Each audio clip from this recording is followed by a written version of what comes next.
The battle for immigration reform continues. Republican leaders are vigorously working on a last-ditch effort to get something done and something passed. The House GOP, of course, hoping now to vote on this next week as some sort of compromise bill. This after postponing 2 votes because obviously they didn't have enough votes. Meanwhile, President Trump hosting families who lost loved ones killed by illegal immigrants at the White House this afternoon.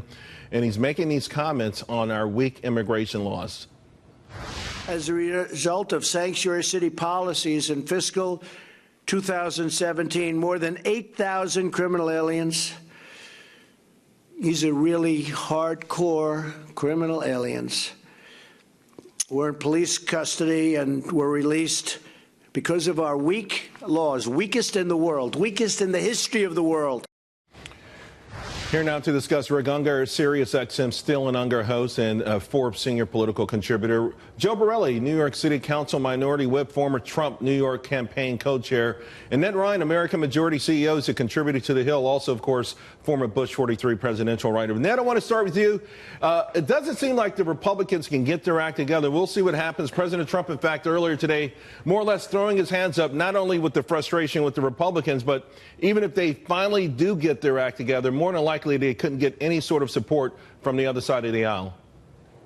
Well, my concern, Charles, is with the nasty habit of Republican leadership managing to snatch defeat from the jaws of victory, that they're going to botch this. I would almost prefer that nothing happened before the midterms, because I am deeply concerned that they will try and push forward a bill that could be very detrimental to Republicans in the midterms, that will give away too much without getting anything in return. And so my sincere hope is that if anything is put onto the floor for a vote, it is the Goodlatte bill.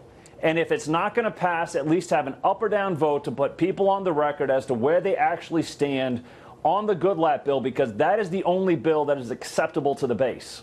Well, Rick, I know you must be enjoying this. Well, you know, I think Ned's going to get his wish. You know, that makes me very happy. First of all, the Goodlatte bill already failed, Ned. Well, there's Goodlatte 1, 2, 3, 4, so. Yeah, they're all going to fail. But even more, the compromise bill, which was supposed to happen yesterday, then it was supposed to happen today, now it's next week. It's not going to pass either. When you look at how the votes broke down on the Goodlatte 1, it's a very weird twisting going on there. There just aren't going to be enough votes to get the compromise bill through. So Joe, you know, where does this set us up? You know, President Trump then sort of shifting the narrative, trying to recapture the narrative and argue, hey, you know, what we're talking about is more than the children being taken from their family. That was a big crisis as we entered the week. And he reminded everyone with these angel moms. In fact, before I ask you that, let's share just some of their statements today at the White House. A lot of it very touching stuff. None of our kids had a minute to say goodbye. We weren't lucky enough to be separated for 5 days or 10 days. We're separated permanently. My separation is permanent. Sarah's never coming home. I never get to take a selfie with her again. They could fill this stage up every day for the next 5 months of victims of illegal alien crime, and it would just keep going. So remember when you go home and hug your kids, that there are many of us, thousands of us, who don't get to do that anymore. He shouldn't have been there, and we had many opportunities to get him out.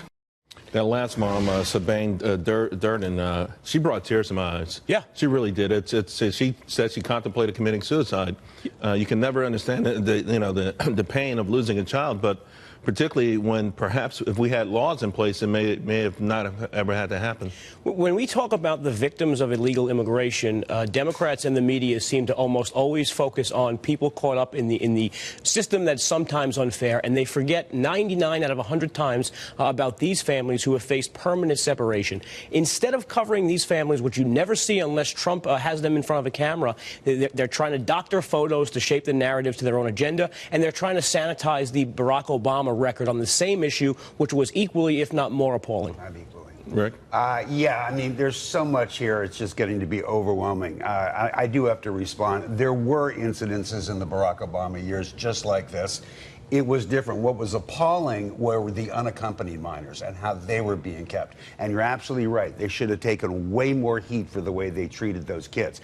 But, you know, what I saw today, obviously absolutely heartbreaking. But I got to ask you guys, you're 3 smart guys, a question. My experience is when you suffer a terrible, tragic event, you tend to become more sympathetic towards those who may have a similar situation. Now, you can pick the adjective, either some, many, or most of the people coming in right now from Central America are doing it to keep their kids from being killed. We've heard all the stories about the threats. So hopefully you can sympathize with their situation. They don't want to become permanently separated from their children the way these poor folks have been. So I think we have to keep that in mind. Well, Ned, you know, we understand when people seek asylum from dangerous or economic reasons. I think, though, that there was a kinship, a shared kinship in the White House today, because all of these folks lost their children to illegal immigrants, and I guess the idea here is, hey, let's just fix the immigration system. This to me is, and Rick, I understand. I mean, a lot of us on center right, we empathize with these people coming from Central America and from Mexico. We understand there is a massive breakdown of civil society. I think a lot of these states in Central America and Mexico, they're almost on the edge of being failed states. Right. I understand that. At the same time, we have to say we put the American citizen first. We are a caring and generous people. We have to fix this problem and understand we want to have a legal, streamlined, systematic, merit-based approach to immigration. We understand what's taking place. At the same time, the American people come first, and the first thing that we have to do to solve the immigration crisis problem is secure the southern border. And I know that we go back and forth on this, Rick, but a lot of us truly believe that part of securing that border is build a physical wall in as many places as possible. And let's get to the point where we can at least have some sort of compromise. This is the frustrating part to me. On our side, we are saying these DACA dreamers, 694,000, they should be put on a path to citizenship if we get the secure border, if we end chain migration, if we have E-Verify and end sanctuary cities. Well, to that point, let me ask you, Rick, to that point, are the Democrats overplaying their hand?